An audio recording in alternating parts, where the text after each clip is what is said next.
बिस्मिल्लाहिर्रहमानिर्रहीम।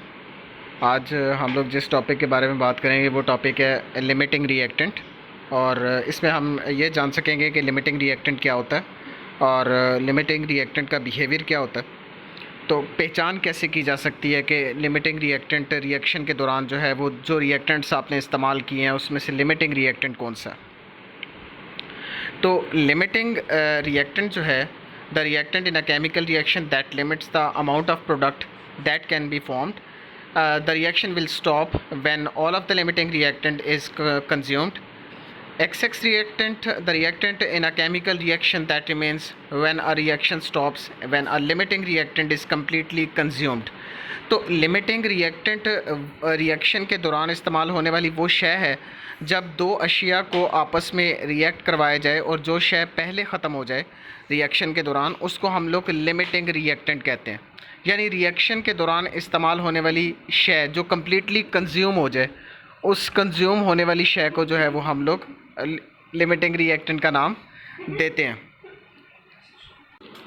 इसी तरह जो रिएक्शन आप करवा रहे हैं उसमें एक शय ऐसी होगी जो ज़्यादा मिक़दार में है यानी ग्रेटर अमाउंट में है, और एक शय ऐसी है जो कि लेसर अमाउंट में है। जो शय लेसर अमाउंट में होगी वो जल्दी ख़त्म हो जाएगी रिएक्शन के दौरान, और जो शय ज़्यादा अमाउंट में होगी रिएक्शन में वो जो है वो वक्त लेगी ख़त्म होने में। ठीक है, तो आपने करना ये है कि जब आप दो अशिया का रिएक्शन करवा रहे हैं तो इसमें आप मोल्स के हिसाब से भी रिएक्टेंट्स को रख सकते हैं कि कुछ के आप एक रिएक्टेंट के जो मोल्स हैं वो कम रख लें और दूसरे रिएक्टेंट के मोल्स आप ज़्यादा रख लें। अब जो शय जल्दी ख़त्म हो जाएगी यानी जो रिएक्टेंट जल्दी ख़त्म हो जाएगा वो रिएक्शन को मज़ीद प्रोसीड नहीं होने देगा, यानी प्रोडक्ट को मज़ीद नहीं बनने देगा। जाहिर सी बात है, प्रोडक्ट तो दो अशिया या दो रिएक्टेंट के आपस में मिलने से बनती है। तो जब एक रिएक्टेंट ख़त्म हो जाएगा तो फिर मज़ीद जो प्रोडक्ट बनने का सिलसिला है वो आगे प्रोसीड नहीं करेगा। तो आप अगर सिलसिले को जारी रखना चाहते हैं तो ऐसी सूरत में दोनों के मोल्स बराबर रखें ताकि मुकम्मल तौर पे रिएक्टेंट्स आपस में रिएक्ट करके प्रोडक्ट को बनाते रहें। अगर आप एक जो रिएक्टेंट है उसके मोल्स कम रखेंगे, दूसरे रिएक्टेंट के मोल्स ज़्यादा कर देते हैं, तो ऐसी सूरत में जो पहला रिएक्टेंट है जिसके मोल्स कम थे वो ख़त्म हो जाएगा। अब जब पहले रिएक्टेंट के मोल्स जिसके आपने कम रखे थे वो रिएक्टेंट ख़त्म हो जाए तो वो रिएक्शन को मज़ीद प्रोसीड नहीं करने देगा और वो प्रोडक्ट को मज़ीद नहीं बनने देगा। ऐसे रिएक्टेंट को जो कि रिएक्शन को मज़ीद प्रोसीड ना करने दे, ऐसे रिएक्टेंट को हम लोग जो है वो लिमिटिंग रिएक्टेंट का नाम देते हैं। इसी दौरान जो रिएक्टेंट ज़्यादा मिक़दार में बाकी रह गया, जो आपने ग्रेटर क्वांटिटी में लिया था और वो बाकी रह गया, उसको हम लोग एक्सेस रिएक्टेंट का नाम भी देते हैं। ठीक है, तो एक एक्सेस रिएक्टेंट है, एक लिमिटिंग रिएक्टेंट है। जब भी आप जो दो अशिया का रिएक्शन करवा रहे होते हैं तो रिएक्टेंट्स आप बराबर रख सकते हैं, या फिर आप ऐसा करें कि एक की क्वांटिटी कम और एक की क्वांटिटी आप ज़्यादा रखें। जिसकी क्वांटिटी आपने ज़्यादा रखी है वो एक्सेस रिएक्टेंट कहलाएगा, और जिसकी क्वांटिटी रिएक्शन के दौरान जो है वो कंज्यूम हो चुकी है और वो रिएक्शन को मज़ीद प्रोसीड नहीं करने दे रहा, ऐसे रिएक्टेंट को हम लोग लिमिटिंग रिएक्टेंट का नाम देते हैं। अब एक सवाल ये भी है कि how limiting reactant control the amount of product form. Limiting reactant जो है वो प्रोडक्ट बनने की मिक़दार को जो है वो किस तरह कंट्रोल करता है। तो पहला पॉइंट है the limiting reactant consumes earlier due to lesser amount.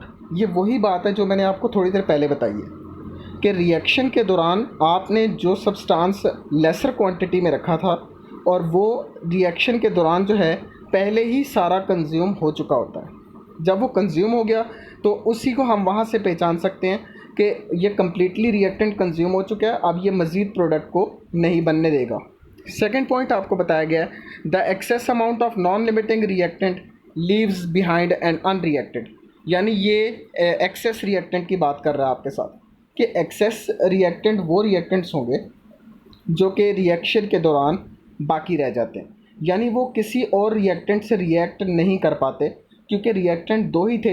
एक रिएक्टेंट वो था जो लेसर अमाउंट में था और एक रिएक्टेंट वो था जो ग्रेटर अमाउंट में था।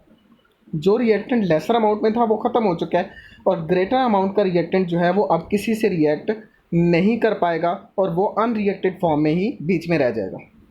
तो इस वजह से इस तरह हम लोग कह सकते हैं कि जो लिमिटिंग रिएक्टेंट होते हैं वो लीस्ट अमाउंट ऑफ प्रोडक्ट पैदा करते हैं, यानी वो ज़्यादा प्रोडक्ट नहीं पैदा कर पाते।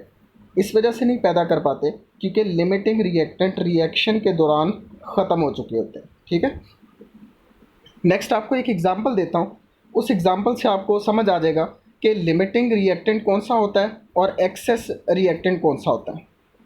फॉर एग्जांपल आपके पास यहाँ पे 6 हॉट डॉग्स हैं, आपके पास 5 बन्स हैं, आप 5 बन्स और 6 हॉट डॉग को यूज़ करके आप जो है वो एक यील्ड हासिल करेंगे।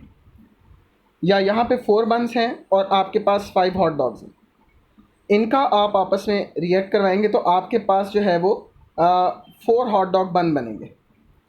एक हॉट डॉग जो है वो आपके पास बाकी रह जाएगा। तो यहाँ पे एक्सेस में कौन सा था, एक्सेस में हॉट डॉग थे। ठीक है, तो इस वजह से इसको एक्सेस रिएजेंट कहेंगे क्योंकि ये रिएक्शन के दौरान इन दोनों का जब आपस में रिएक्शन करवाया गया तो इस रिएक्शन के दौरान एक हॉट डॉग जो था वो ज़्यादा था बन के मुकाबले में। तो बन तो टोटली कंज्यूम हो चुके हैं मगर हॉट डॉग फिर भी एक बाकी रह गया। तो जो शेक टोटली रिएक्शन के दौरान कंज्यूम हो जाए उसको हम लोग लिमिटिंग रिएजेंट कहते हैं या लिमिटिंग रिएक्टेंट कहते हैं। अब यहाँ पे ये जो बन है ये कम्प्लीटली कंज्यूम हो चुके थे और इस वजह से हम इसको लिमिटिंग रिएजेंट का नाम देंगे, मगर हॉट डॉग जो है वो एक बाकी रह गया था, इस वजह से हम लोग जो है इसको एक एक्सेस रिएजेंट का नाम देंगे। ठीक है, तो इन दोनों का आपस में जो रिएक्शन करवाया और जो प्रोडक्ट आपको हासिल हुई उसको थियोरेटिकल यील्ड का नाम देते हैं और एक हॉट डॉग जो है वो एक्सेस रिएजेंट के तौर पे एक्स्ट्रा आपको मिलेगा। सेकंड एग्जांपल अगर आप देखें तो आपके इर्द गिर्द बहुत सारे केमिकल रिएक्शंस हो रहे हैं। अब इन केमिकल रिएक्शन में बहुत ही कॉमन एग्जांपल जो मैं आपको दूंगा वो है मीथेन गैस की और ऑक्सीजन की, कि आप जब भी मीथेन गैस की बर्निंग करते हैं ऑक्सीजन की मौजूदगी में तो ऐसी सूरत में ऑक्सीजन एक्सेस में होती है। आपको पता है कि आपके एटमॉस्फेयर में ऑक्सीजन की क्वांटिटी बहुत ज़्यादा है और जो मीथेन है ये लिमिटेड है। ये आपके जो घर में चूल्हे हैं सिलेंडर्स हैं उसके अंदर लिमिटेड क्वांटिटी में ये मीथेन गैस मौजूद है। ये मीथेन गैस जो है वो एक वक्त तक बर्निंग करेगी क्योंकि ऑक्सीजन जो है वो बहुत ज़्यादा क्वांटिटी में मौजूद है। मीथेन जो है वो कम्प्लीटली रिएक्शन के दौरान बर्न हो जाती है और वो carbon dioxide plus water molecules पैदा करती है, मगर इसके बावजूद ऑक्सीजन जो है वो फिर भी बहुत ज़्यादा हमारे एटमॉस्फेयर में बाकी रह जाएगी। आपको पता है कि मीथेन हमारे एटमॉस्फेयर में जो ऑक्सीजन है उसको कम्प्लीटली बर्न नहीं कर सकती। सिर्फ मीथेन जो है वो अपनी क्वांटिटी के मुताबिक एटमॉस्फेयर से ऑक्सीजन को कंज्यूम करेगी और कंज्यूम करने से कार्बन डाइऑक्साइड प्लस वाटर बनाएगी और ऐसी सूरत में मीथेन गैस जो है वो रिएक्शन के दौरान ख़त्म हो जाएगी, मगर ऑक्सीजन की जो मिकदार है वो बाकी रह जाएगी। तो यहाँ पे जो आपके पास मीथेन है CH4 ये लिमिटिंग रिएक्टेंट है और जो ऑक्सीजन है ये एक्सेस रिएक्टेंट है आपके पास। दूसरी एग्जांपल लेते हैं कि आपके एटमॉस्फेयर में यहाँ पे कार्बन और ऑक्सीजन का जब आप रिएक्शन करवाते हैं तो ये कार्बन डाइऑक्साइड गैस बनती है। अब ऑक्सीजन अगेन आपके एटमॉस्फेयर में बहुत ज़्यादा क्वांटिटी में मौजूद है मगर कार्बन जो है वो लेसर क्वांटिटी में। When this carbon react with the oxygen it forms the carbon dioxide, मगर रिएक्शन के दौरान कार्बन तो ख़त्म हो जाएगा, इस वजह से इसको हम लोग लिमिटिंग रिएक्टेंट का नाम देंगे, मगर ऑक्सीजन फिर भी हमारे एटमॉस्फेयर में बहुत सारी बाकी रह जाएगी, इस वजह से हम लोग इसको एक्सेस रिएक्टेंट का नाम देंगे। तो इस तरह लिमिटिंग रिएक्टेंट और एक्सेस रिएक्टेंट दोनों आपस में मिलके प्रोडक्ट बना लेंगे। तो ये सेकंड एग्जांपल के तौर पे आपको जो है वो मैंने आपकी सराउंडिंग से 2 एग्जांपल्स जो है मैंने आपको दिए हैं ताकि आपको ये बात समझ आ जाए कि लिमिटिंग रिएक्टेंट क्या होता है। थर्ड एग्जांपल की तरफ आते हैं। ये आप लोग जो है इसको पेपर वर्क भी कह सकते हैं। फॉर एग्ज़ाम्पल आप 2 मोल्स हाइड्रोजन गैस लें, इसी तरह 2 मोल्स आप ऑक्सीजन गैस लें। 2 मोल्स हाइड्रोजन गैस और 2 मोल oxygen gas whenever react to each other it forms the 1 water molecule or we can say it forms the 2 water molecules। यहाँ पे आप देखें कि 2 वाटर मॉलिक्यूल्स ऑक्सीजन से, यहाँ पे आप टू, यहाँ पे ऑक्सीजन नहीं आएगा, यहाँ पे 2 हाइड्रोजन जब ऑक्सीजन के साथ रिएक्ट करेंगे तो वो 2 वाटर मॉलिक्यूल्स बनाएंगे। यहाँ पे आप देखें 2 हाइड्रोजन मौजूद है, यहाँ पे 2 मोल्स हाइड्रोजन है, यहाँ पे 1 मोल ऑक्सीजन है। जबकि आप देखिए एग्जाम्पल में हमने 2 मोल्स ऑक्सीजन ली थी।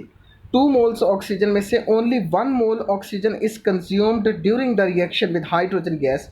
Hair hydrogen gas is a limiting reactant और ऑक्सीजन जो है वो यहाँ पे हमारे पास एक्सेस रिएक्टेंट के तौर पे है। तो हाइड्रोजन गैस और oxygen gas whenever react to each other it forms 2 water molecules. इसके अलावा एक ऑक्सीजन फिर भी बाकी रह गया क्योंकि हमने 2 मोल्स लिए थे, 1 मोल कंज्यूम किया गया है और 1 मोल फिर भी ऑक्सीजन पीछे बाकी है। क्योंकि ऑक्सीजन यहाँ पे एक्सेस में है, इस वजह से इसको हम एक्सेस रिएजेंट का नाम देंगे। और यहाँ पे जो हाइड्रोजन गैस थी ये ख़त्म हो चुकी है रिएक्शन के दौरान वाटर मॉलिक्यूल से रिएक्ट करते हुए, इस वजह से हम लोग इसको लिमिटिंग रिएजेंट का नाम देंगे। तो ये 3 एग्जांपल्स थी। एक जो है वो मैंने आपको प्रैक्टिकल लाइफ से दे दी, एक एग्जांपल मैंने आपको आपकी सराउंडिंग से दे दी है और एक एग्जांपल आपको मैंने आपके पेपर वर्क से दे दी है। इन तीनों एग्जांपल से आप जो है वो बड़ी आसानी से इस चीज़ को समझ सकते हैं कि लिमिटिंग रिएक्टेंट कौन सा होता है और एक्सेस रिएक्टेंट कौन सा होता है। एट लास्ट हमें ये बड़ा ज़रूरी है कि हम आइडेंटिफाई कर सकें कि किस तरीके से हम लोग लिमिटिंग रिएक्टेंट को पहचान कर सकते हैं। उससे पहले एक और एग्जांपल नंबर 4 आप लोग जो है वो देख लें। ये भी आपकी सराउंडिंग से है। इसमें भी आप लोग देखें कि ऑक्सीजन जो है वो हमारे एटमॉस्फेयर में बहुत ज़्यादा मौजूद है और हमारे इर्द गिर्द कंबस्टिबल मटीरियल भी बहुत ज़्यादा मौजूद है, जिसमें कोल हो गया, पेपर हो गया और कैंडल हो गया। अब कोल, पेपर और कैंडल ये स्मॉलर क्वांटिटी में है। जब आप इनका रिएक्शन ऑक्सीजन की मौजूदगी में, आपको पता है कि आप किसी भी चीज़ की बर्निंग करते हैं तो वो ऑक्सीजन की प्रेजेंस में होती है। तो किसी भी चीज़ की बर्निंग ऑक्सीजन की प्रेजेंस में होने का मतलब ये है कि आप रिएक्शन जो है वो ऑक्सीजन के साथ ही करवा रहे हैं। अब यहाँ पे जब आप रिएक्शन स्टार्ट करवाएं तो रिएक्शन के दौरान ये होगा कि जो कोल, पेपर या कैंडल आपने जो ली थी मटेरियल के तौर पे स्मॉलर क्वांटिटी में, ये कम्प्लीटली बर्न हो जाएगा, मगर ऑक्सीजन की क्वांटिटी फिर भी हमारे एटमॉस्फेयर से कम नहीं होगी क्योंकि बेशक उसने अपना रोल जो है वो बहुत ज़्यादा अदा किया रिएक्शन के दौरान, बर्निंग के दौरान, मगर फिर भी हम ये कह सकते हैं कि ऑक्सीजन इतनी ज़्यादा क्वांटिटी में हमारे एटमॉस्फेयर में मौजूद है कि वो जितना भी रिएक्ट कर जाए फिर भी हमारे पास जो है वो ऑक्सीजन एक्सेस रिएजेंट के तौर पे होगा और जो पेपर, कैंडल और कोल है वो हमारे पास लिमिटिंग रिएक्टेंट के तौर पर होगा। अब आते हैं हम जैसा कि थोड़ी देर पहले मैंने आपको कहा कि बड़ा अहम बात ये भी है यहाँ पे कि हम किस तरीके से आइडेंटिफाई कर सकते हैं लिमिटिंग रिएक्टेंट्स को। तो लिमिटिंग रिएक्टेंट्स को फाइंड करने का तरीकाकार ये है कि आप सबसे पहले नंबर ऑफ़ मोल्स रिएक्टेंट के जो आप रिएक्टेंट यूज़ कर रही है रिएक्शन के दौरान, आप उनके नंबर ऑफ़ मोल्स को कैलकुलेट कर लें, ठीक है। सेकेंडली ये find out the number of the moles of product. आप प्रोडक्ट के मोल्स को भी जो है वो फाइंड करें बैलेंस्ड केमिकल इक्वेशन के मदद से, कि आप इक्वेशन को पेपर वर्क करके थोड़ा सा इक्वेशन को बैलेंस करें और बैलेंस करने के बाद भी आप देखें कि कितने मोल्स रिएक्टेंट जो है वो आपस में रिएक्ट करके कितनी मोल प्रोडक्ट आपको दे रहे हैं। लास्ट जो थर्ड पॉइंट है, identify the reactant which produces the least amount of product as limiting reactant. इस तरीके से आप उस सब्सटेंस को आइडेंटिफाई करें जो कि रिएक्शन के दौरान कम्प्लीटली कंज्यूम हो चुकी है, उसी को हम लोग जो है वो लिमिटिंग रिएक्टेंट का नाम तो देंगे। तो these are the 3 basic steps on the basis of which we can easily identify either which substance is limiting reactant and which one is the excess reagent. Finally ये है कि ये बातें आप लोगों को अपने जहन में रखनी है कि लिमिटिंग रिएक्टेंट को आइडेंटिफाई करना हो तो क्या तरीक़ाकार है। तो 4-5 बातें अगर आप अपने जहन में रखेंगे तो आपको पता चल जाएगा कि लिमिटिंग रिएक्टेंट क्या होता है। पहली बात, लिमिटिंग रिएक्टेंट के बारे में आपको बताने लगा हूँ। पहली बात यह है कि it controls the amount of product. Limiting reactant का जो किरदार है वो हमेशा प्रोडक्ट की अमाउंट को कंट्रोल करेगा। It should be taken in a lesser amount. Number third is it usually consumed earlier during the reaction. और नंबर 4 आप ये कह सकते हैं कि it usually produce the least amount of product. ये चारों पॉइंट्स अगर आप अपने जहन में रखेंगे तो आपको लिमिटिंग रिएक्टेंट के बारे में बहुत अच्छी तरह आगाही हासिल हो जाएगी कि लिमिटिंग रिएक्टेंट क्या होते हैं।